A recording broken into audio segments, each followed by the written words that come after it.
আল্লাহ, আমি একটা বেডি আইছি না একটা মাংস লাগাই দে। হ্যাঁ, আমি মাংস বানাইতেছি।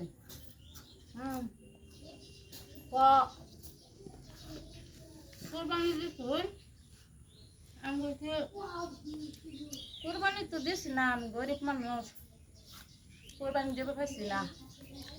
মজা তো মাংস বানাইতেছেন, তো মাংস দিবেন। মনে মনে চিন্তা করলাম যে বেডিটা আইসা আশা করে কুরবানি গরুর মাংস দিবা, মাংস কুরবানি দিছি না, আচ্ছা অল্প মাংস দিয়ে দিই। তাহলে আমি কইলাম আমি তো কোনো কুরবানি দিছি নাই, আমার হাতে তো কোনো টাকা নাই, কোনো পয়সা নাই, তাহলে শুনেন আমি অল্প, এটা হচ্ছে কিন্তু আমার কুরবানির না, এটা হচ্ছে সমাজের মাংস গো আল্লাহ, সমাজের মাংস। তাই এই অল্প মাংস থেকে আমি অল্প একটু মাংস, বেটিটার কোনো পুত নাই, কোনো ক্ষেত নাই, কোনো স্বামী নাই, কোনো কিচ্ছু নাই গো আল্লাহ, গরিব মানুষ গো আল্লাহ, সুবহানাল্লাহ। তাই আমি এই অল্প মাংস থেকে আমি অল্প একটু মাংস আমি বেটিটারে দিয়ে দিছি, গরিব বেটিটারে। গরিব মানুষের মন শান্তি করায়, আত্মা শান্তি করা, গরিব মানুষের খায় আত্মা শান্তি হইলে দোয়া করলে সে দোয়া যাবে আল্লাহর দরবারে, সুবহানাল্লাহ।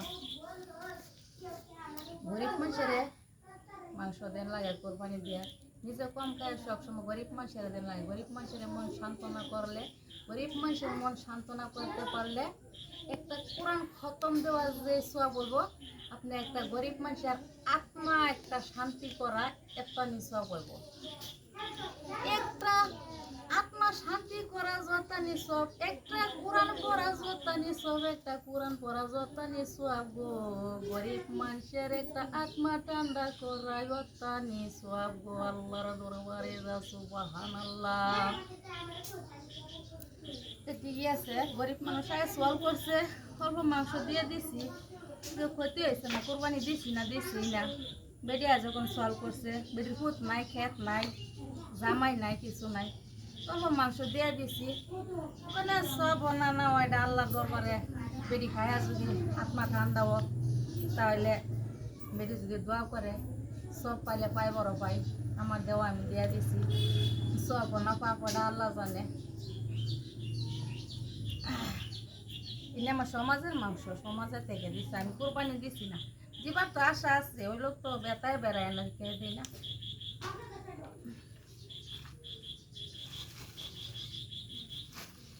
আমার সমাজের মাংস রান্দিরা এনি মাংস, আজকে যদি এনি থেকে আর একটা গরিব মানুষ সল করেন, নিজে কম রায় করলো, গরিব মানুষ দিলাম। আমি তো কোরবানি দিছি না, কোরবানি না দিলেও আমার বাড়িতে আইলে মানুষ মাংস লাগে, আইলে যে আমার সমাজের মাংস তো অল্প অল্প দেয়া দিই।